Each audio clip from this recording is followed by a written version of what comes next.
Hey everyone, how's it going? So what am I working on now? Got a 2015 Dodge Caravan CV. It's kind of their it's their one that's designed for not passenger use. It's like a commercial use type vehicle. Cargo van is maybe what CV stands for. I don't even recall. I worked at Chrysler 21 years. I don't even recall. Anyway, customer came in, said they think they have a transmission problem.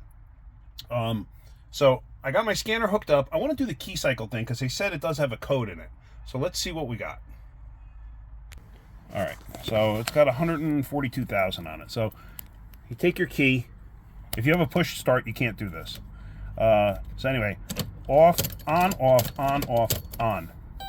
PO 868. I don't even know what that code is. And done. Okay. So here I got my scanner hooked up. We're not going to bother with a code. Well, no, we're not going to bother with a code scan because if it's got a transmission code, it's going to set a PO 700 telling you that it has a transmission code, and then you go to the transmission to look to see what the actual code is.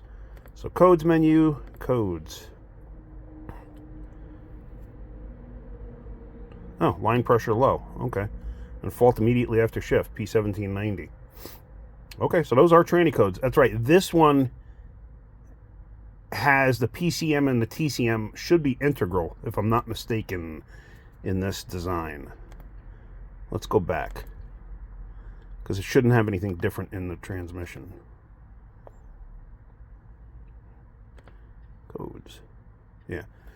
P1790. Now, that's a good thing that I could show you too, is when it flashed the code up there, the PO 868, it didn't flash a 1790.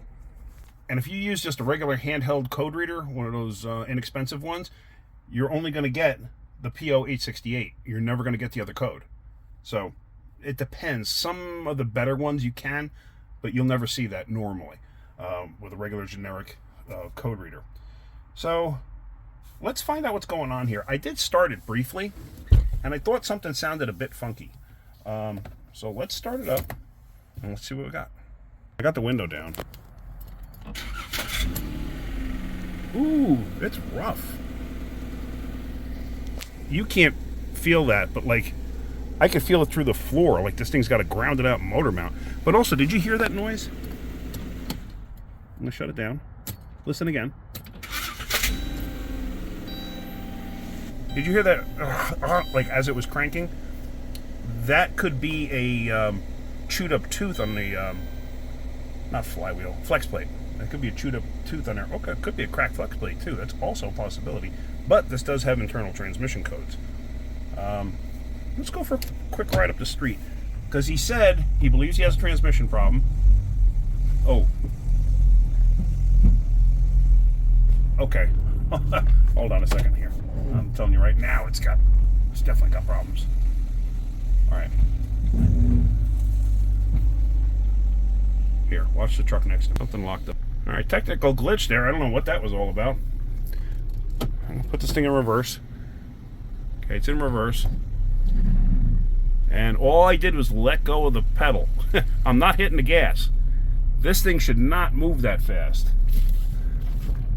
No way. Yeah, there's a problem internal in this transmission. But look how fast. I'm not hitting the gas at all. It's accelerating up the parking lot. Okay, it's an internal transmission failure.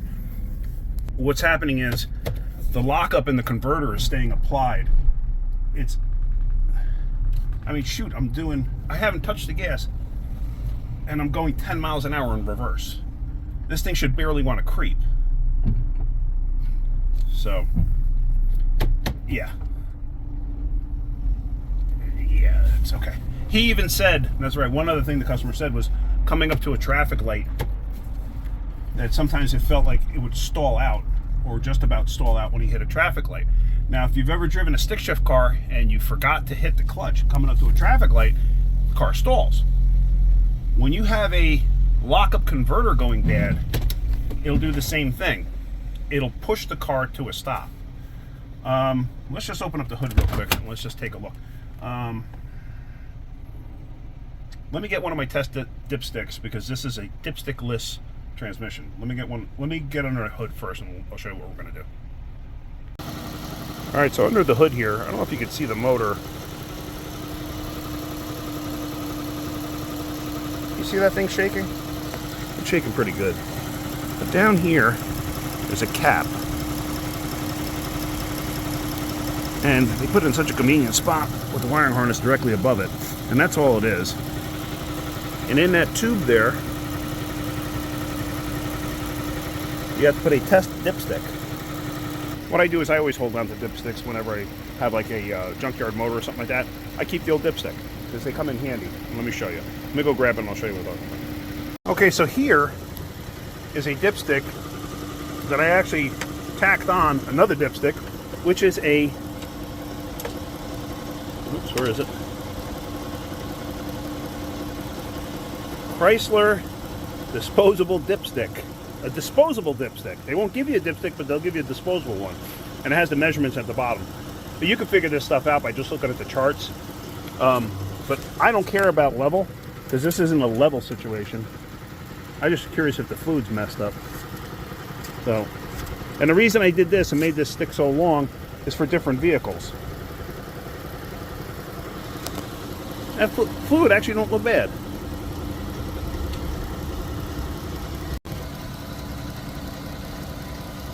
Don't smell bad either. But it's definitely got a converter coming apart. We are not going to do anything to be able to fix this short of taking it apart. So we got to see what they want to do. But in all honesty, why take it apart? The cost to fix one of these things is not worth it. You're better off buying a reman unit that has a warranty of like 3 or 100,000 miles. You're better off doing it, because if we take it apart and fix it, you're only going to get a 1212, and normally you're pretty darn close to the cost of a replacement anyway. So, all right, let me get this cap in place. But that's going to pretty much end this video. There's not much more I can do here. So we know that's the direction we got to go. So that's the direction we're going to go. It could be several weeks before I get back onto this car if they decide to do a transmission. So we got to find out. All right, guys. Hopefully you got something out of that. If you're getting something out of my videos, hit that like button. If you could, please subscribe. All right, have a great day. Keep wrenching.